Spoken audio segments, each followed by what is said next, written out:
Hi there, welcome to Grain TV. I'm Kevin McNew. It is Friday, April 21st, and let's take a look at GrainEdge's trading platform and see what the trade action was like today.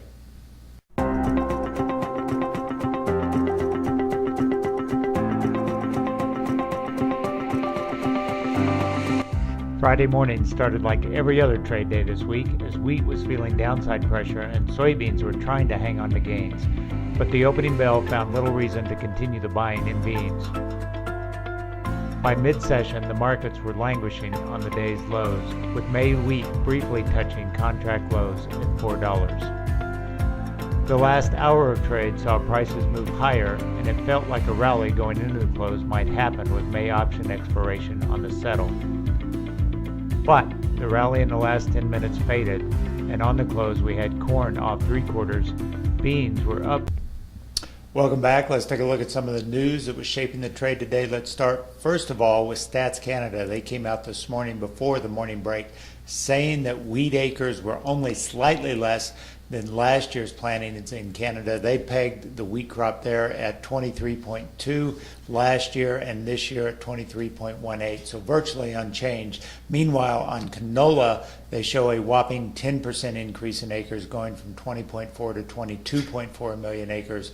Both of those numbers for wheat and canola were higher than expected, and that certainly dragged the market down going into the morning break and led to a very weak open as we got the trade opened at 8:30. But there was certainly sort of a turnaround. In the case of wheat, we traded briefly, and I mean only about 30 seconds, at the all-time low on May wheat at $4 even before bouncing higher. We traded as high as 407 on the rally and the recovery, but it fizzled at the end. So we'll see when we get back next week if we can manage to turn this thing around, but certainly there was very little news to sort of stem the tide going into the weekend.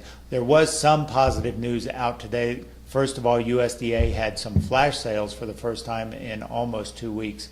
For soybeans, this time 146,000 metric tons to unknown destinations. Also, about mid-session came news out of Russia that they're seeing a lower wheat crop, probably about 10 to 15% lower than last year. They peg it around 67 million bushels. I'm sorry, 63.7 million metric tons off of last year's number. So, you know, there's certainly very little to sort of hang your hat on here. We have weekends.